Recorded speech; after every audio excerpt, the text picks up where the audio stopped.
Fala galera, um prazer tê-los aqui para o 6º episódio da nossa websérie sobre mudanças climáticas. De 2020 a 2022, a pandemia de Covid-19 matou mais de 6 milhões de pessoas no mundo.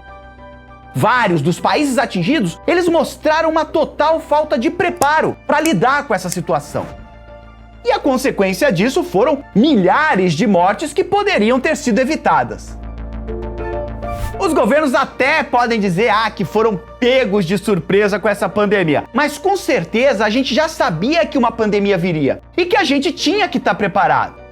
Ainda em 2014, durante o governo Obama lá nos Estados Unidos, já se falava do perigo de uma pandemia e que os países precisavam se preparar. E a verdade é que 2020 nos mostrou o que acontece quando a gente ignora as previsões. E as previsões relacionadas à crise climática são muito claras. Ou a gente se prepara, ou as consequências vão ser devastadoras.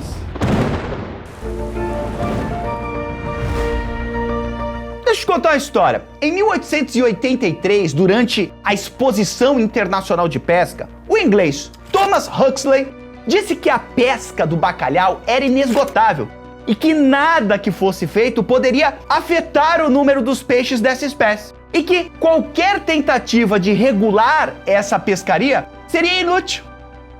Bom, o bacalhau, que era considerado um peixe inesgotável, foi declarado comercialmente extinto em 1992.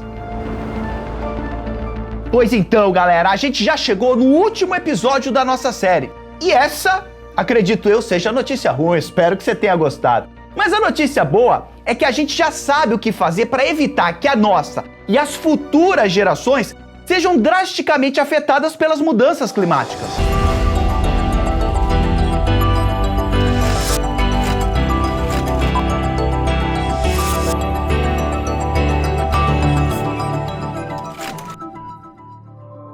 Um dos nossos maiores feitos como sociedade global foi justamente o Acordo de Paris, que é um documento com 29 artigos que foram produzidos em Paris em 2015. Esse é um documento histórico, porque pela primeira vez o mundo se uniu para tentar diminuir o impacto das mudanças climáticas causadas pelos humanos. Um problema que já era conhecido desde o fim do século XIX.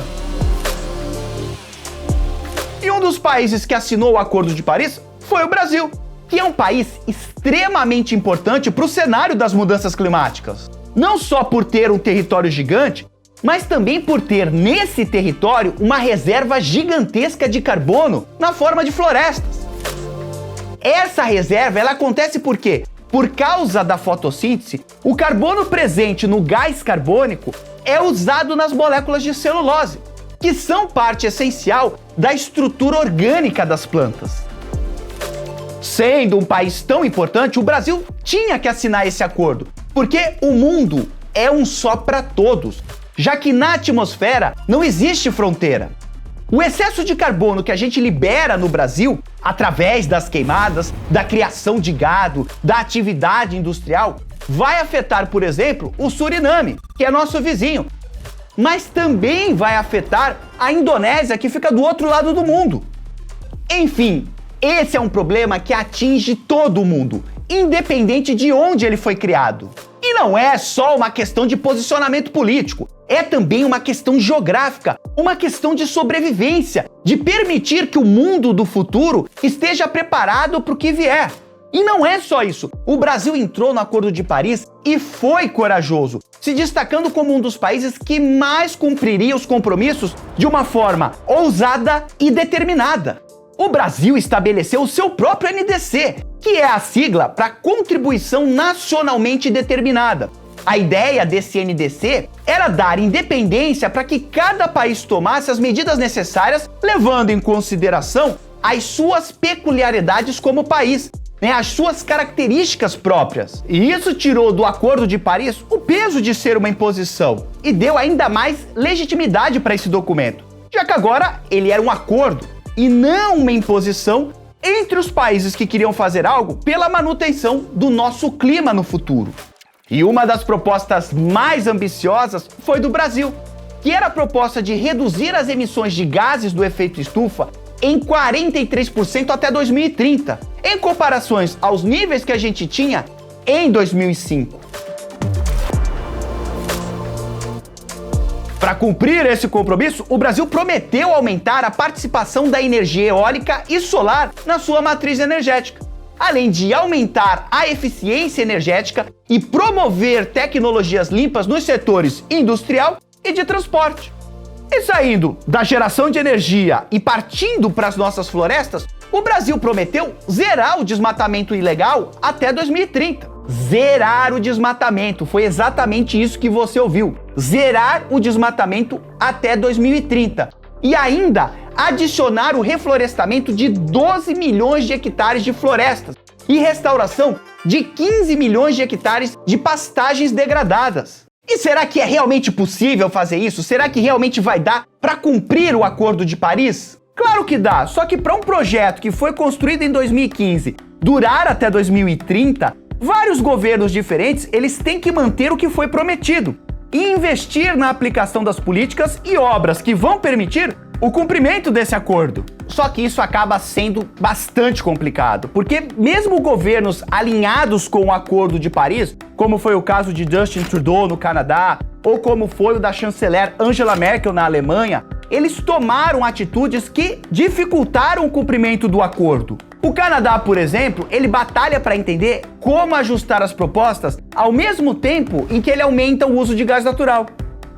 Já a Alemanha diminuiu o uso da energia nuclear, só que agora queima mais carvão para compensar a demanda energética. Se esses governos que apoiam o acordo já têm problemas de coerência, imagina aqueles que claramente negam o tratado. Inclusive, alguns grupos políticos, grupos poderosos, representados principalmente pelo ex-presidente dos Estados Unidos, o Donald Trump, eles decidiram que iriam se desvincular do acordo e não cumpriram suas metas. Existem vários problemas aqui. O primeiro é que nenhum acordo é perfeito para todo mundo, mas ainda assim ele tem que ser cumprido, não importa quem esteja no poder.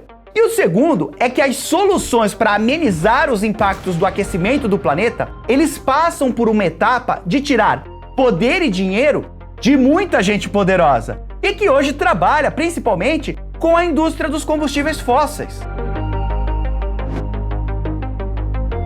Uma dessas táticas é construir uma narrativa de que não existe um cenário de mudança climática e que, se existe, ele não é causado pelo homem, que é algo natural. Ou ainda que se ele for realmente causado pela atividade humana, que ele não é tão grave assim.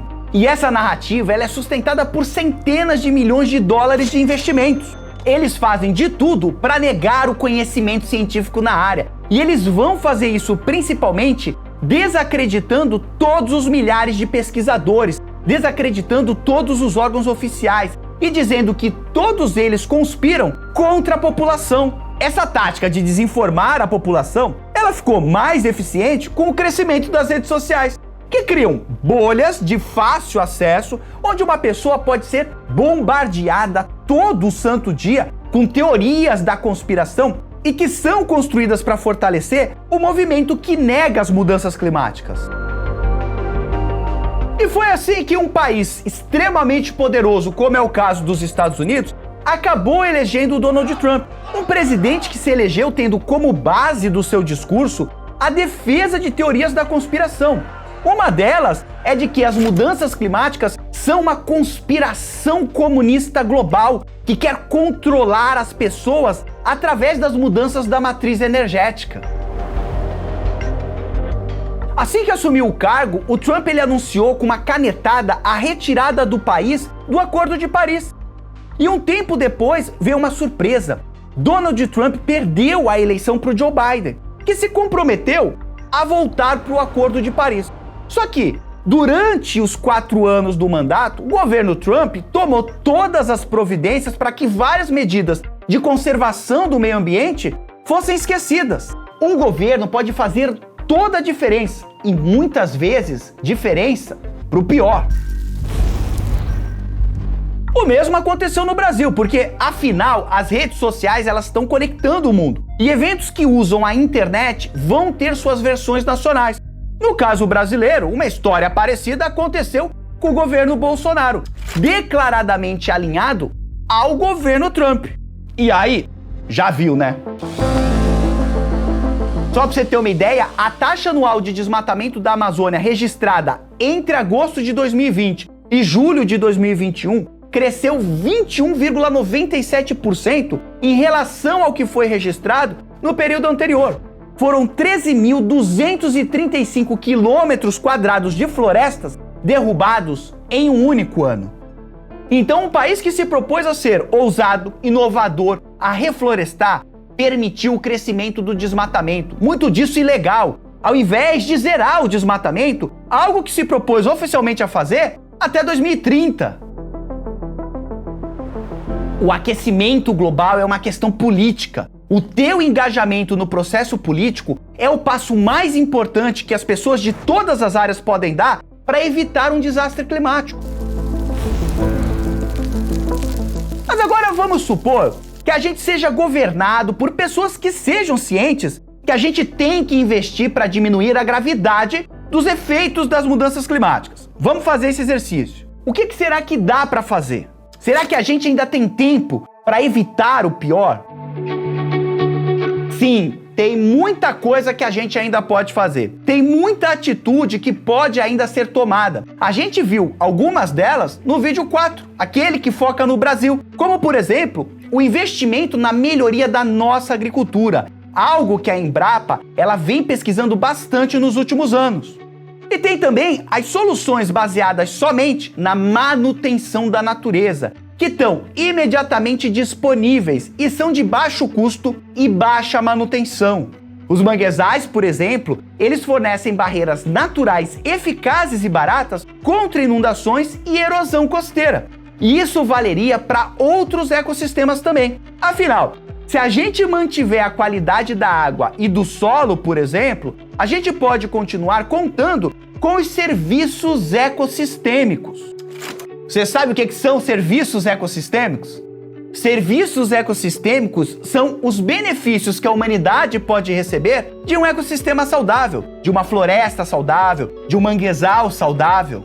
Assim como a gente tem parques e florestas que são chamadas de áreas verdes, a gente também poderia criar as áreas azuis, como os rios e lagos, que podem ter um efeito de resfriamento e fornecer alívio contra as ondas de calor, especialmente nas cidades, que tendem a ser ainda mais quentes do que os seus arredores por causa do acúmulo de concreto.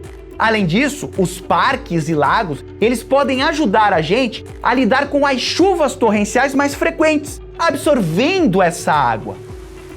E a gente já tem vários exemplos de sucesso nessa área de restauração e manutenção ambiental. Um deles está ligado diretamente ao fornecimento de água para a cidade de Nova York. Lá, o governo incentivou financeiramente que as áreas de nascente de água fossem protegidas pelos produtores da região. Esse plano teve um sucesso tão grande que, além da cidade agora ter água limpa, ela também economizou bilhões de dólares. Outro exemplo é o cinturão de árvores que atravessa 11 países na África e é chamado de Grande Muralha Verde. A função dessa muralha é justamente bloquear a desertificação da região do Sahel. Até 2030, a terra restaurada vai absorver 250 milhões de toneladas de gás carbônico por ano. E o projeto vai oferecer emprego para 10 milhões de pessoas. Quem foi que disse que preservação ambiental não gera emprego? E ainda temos Medellín, que é aqui pertinho de nós, na Colômbia, que reduziu as temperaturas em mais de 2 graus Celsius com a implementação de áreas verdes por toda a cidade. E ainda a gente tem vários fundos de investimento que vão investir todo o dinheiro depositado na resolução dos problemas das mudanças climáticas. Então, na prática, grandes companhias produtoras de gases do efeito estufa, elas podem investir os seus lucros em outras empresas que produzem energia limpa ou que desenvolvam novas tecnologias. É como se as empresas estivessem comprando créditos de carbono. Elas liberam os gases, mas de certa forma pagam por eles, incentivando o progresso no campo da geração de energia limpa. Uma outra solução que ainda é muito controversa, mas que tem um potencial muito grande, é a geoengenharia, que é uma grande intervenção no planeta, em escala global mesmo, que mudaria o nosso cenário climático. E existem várias maneiras da gente fazer isso. Uma delas envolve espalhar partículas muito finas nas camadas mais altas da atmosfera. Essas partículas dispersariam a luz solar e causariam algum resfriamento. Outra iniciativa da geoengenharia é tornar as nuvens mais brilhantes. Como a luz do Sol se esparrama pelo topo delas, a gente poderia tornar a luz ainda mais difusa e resfriar o planeta, borrifando sal nas nuvens para dispersarem ainda mais luz. Obviamente que a geoengenharia, embora seja uma alternativa barata, ela precisa de mais estudos para a gente entender qual seria o impacto ambiental que essas intervenções planetárias poderiam causar. E os desafios não param, porque os gases de efeito estufa, como eu já te falei, produzidos por um país, eles afetam o mundo todo. Então, todos os países deveriam cooperar por igual. Só que, ao mesmo tempo, muitos países e populações vulneráveis tiveram baixa produção de gases do efeito estufa nas últimas décadas e continuam produzindo muito pouco. Será que esses países realmente têm que participar? Não seria mais justo que os países que mais provocaram o aquecimento global também fossem aqueles que tivessem que mais cooperar nesse momento? Infelizmente, a gente ainda está discutindo essas questões e ainda não se tem um consenso em relação a essas respostas. Mas não faltam estratégias para a gente alcançar as metas de diminuição da produção de gases do efeito estufa. Uma delas é o imposto do carbono, que diz o seguinte: caso a sua empresa queime combustível fóssil, ela tem que pagar caro por isso. E esse dinheiro ele tem que ser usado para combater as mudanças climáticas. A ideia é que essas companhias, elas sintam no bolso o peso do dano que elas estão causando. Mas assim como isso pode ser bom, também pode ser um problema econômico, já que isso pode penalizar demais aquelas companhias que ainda não têm uma alternativa. E seguindo na mesma lógica, a de resolução de problemas através de investimentos, a gente pode tentar mudar a maneira como a gente encara o alimento e as nossas dietas. Apesar dessa ser uma alternativa extremamente desafiadora, já que o alimento é parte enraizada na cultura, a gente já viu isso acontecer antes. A batata, por exemplo, é um alimento do continente americano que mudou a dieta europeia quando foi introduzida lá. É possível, e a gente já conhece países que produzem determinado alimento com menos impacto ecológico. Um outro exemplo é o pândano, que é consumido lá nas Filipinas. Além de nutritiva e deliciosa, essa espécie é capaz de tolerar condições climáticas extremas. Em países da África subsaariana, grãos da planta morama são cozidos para fazer mingau ou bebidas. No leste da África, o fônio é um cereal extremamente nutritivo usado para fazer cuscuz e cremes. Todas essas plantas, elas toleram climas extremos. Talvez a gente tenha que diminuir o consumo de carne e leite, já que a gente sabe que a criação de gado é uma grande responsável pela liberação de metano, além de ser uma das principais razões para o desmatamento. Então, informação a gente tem de sobra. Só falta agora aplicar as soluções para valer e enfrentar toda a resistência do nosso comodismo. O outro desafio é o de que as emissões atuais têm efeitos também nas próximas gerações. As emissões de gás carbônico contribuem para impactos climáticos negativos por séculos ou até mesmo milênios. E isso, obviamente, é muito injusto, especialmente se os impactos negativos futuros forem graves. E as gerações futuras, elas não podem participar das decisões de hoje, justamente porque essas gerações, elas ainda não têm poder suficiente ou ainda elas nem existem. Nós estamos entregando para a geração dos jovens um mundo em chamas. Jovens e adolescentes até 25 anos, eles estão recebendo um enorme desafio. Mas eu sou otimista. Eu vejo uma mudança de postura dos jovens. É uma geração que começa a olhar o bem-estar do planeta. Eu acho que a gente vê isso hoje no mundo inteiro, movimentos de jovens que têm tido um papel fundamental na mudança dos rumos da política, né, trazendo novas discussões, novos elementos. Então eu acho que eles vão ser hoje talvez os grandes motores da transformação que é necessária para uma transição para uma economia de baixo carbono e também para um mundo mais justo. Nós, cientistas ambientais, vamos dizer assim, envolver um número maior de colegas professores aqui, nós apostamos na futura geração.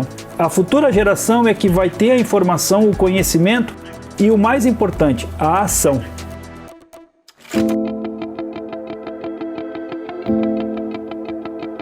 Elas vão ter que viver no mundo que foi definido por outros. Elas vão ter que enfrentar problemas que a gente poderia ter resolvido hoje com o conhecimento que a gente já acumulou sobre esse tema. Ainda assim, algumas pessoas estão brincando com isso quando elas decidem adiar essas soluções. E quanto a você, qual é o papel que cada um de nós tem como indivíduo? Se você já decidiu que vai agir independente do resto, existem algumas atitudes que você pode tomar sem ficar esperando que os governos cumpram as promessas que eles fazem. Só para você ter uma ideia, desde 1988, 100 empresas são responsáveis por mais de 70% das emissões de gases do efeito estufa. E as mais poluentes são grandes conhecidas do mercado de combustíveis fósseis. Quer ver? Deixa eu te dar um exemplo mais claro. Quando você se dispõe a pagar mais caro por um carro elétrico, por uma bomba de calor ou por um hambúrguer vegetariano, você está afirmando para as empresas que há mercado para essas coisas. Se uma grande quantidade de pessoas mandar o mesmo recado, as empresas vão responder. Você também pode reduzir o desperdício de alimento. Tem uma estimativa que mostra que quase 19 gigatoneladas de gás carbônico seriam evitadas se o desperdício de alimentos fosse reduzido em 50% até 2050. E por último, responsabilize o governo. São 2 trilhões de dólares investidos por ano na construção da infraestrutura de energia. E 70% desse valor é controlado, sabe por quê? Pelos governos. A sua cobrança como cidadão pode fazer uma grande diferença. Cobre que esse investimento seja feito em energias renováveis. Como eu te falei, as mudanças climáticas são um assunto político. E o maior poder que você tem nas suas mãos para mudar essa situação da crise climática é o seu voto. É votar em pessoas que estão comprometidas com essas causas, porque são essas pessoas que participam das conferências globais sobre o clima, que assinam tratados e que têm o poder de decisão na ponta da caneta. Ou você mesmo pode se tornar um político comprometido com as causas ambientais. Quem salva o Brasil no ano após ano ou na próxima janela de eleições, que são 4 anos? Nossos tomadores de decisão. Quem são? Os políticos que nós elegemos. Então, eu preciso olhar atentamente em quem eu estou elegendo, eu preciso me articular com a minha comunidade, com a quem eu pertenço, e votar olhando nessa questão. E também é justamente buscando conhecimento sobre a causa que você faz a diferença. Só por você ter conversado aqui comigo durante toda essa série, durante 6 episódios, já mostra a disposição que você tem em querer aprender e mudar as coisas. E eu tenho certeza que você não está pensando só em você, não. Você também está pensando no próximo. Você já tem tudo o que você precisa para fazer a diferença para o mundo do futuro. A gente está em um período de emergência global, mas também em um momento no qual é possível agir. Afinal, a gente já sabe que esse nosso modelo de geração de energia com o uso de combustíveis fósseis, ele está falido, ele está ultrapassado. A civilização do petróleo, ela está em colapso. E ao mesmo tempo, as novas tecnologias, as limpas, elas estão ficando cada vez mais baratas. Usar a desculpa de que é muito caro mudar o planeta, isso já não cola mais. Ainda é caro, mas é essencial. A gente não pode optar por destruir o planeta. A gente tem que construir esse novo mundo juntos. Obviamente que não vai ser fácil, mas é o mais correto a se fazer. O nosso futuro, ele ainda não foi escrito. E a gente pode ser qualquer coisa que a gente tiver coragem de enxergar. Obviamente que eu sei que mesmo depois de toda essa série, que algumas pessoas, elas ainda estarão convencidas de que a mudança climática é uma farsa. Mas se ela é uma farsa que cria bons empregos e desintoxica o meio ambiente, especialmente em regiões onde o único outro desenvolvimento econômico oferecido é uma prisão de segurança máxima, quem realmente vai ligar para isso? Eu quero agradecer de coração por você ter chegado até esse momento comigo. Espero que você tenha gostado. Quero que você deixe o like aqui para valorizar o profissional da educação e compartilhe essa série com o máximo de pessoas que você puder. O planeta agradece e o Jubilu também. No mais, desnecessário dizer que foi um grande prazer estar aqui com você. Um grande abraço. Tchau.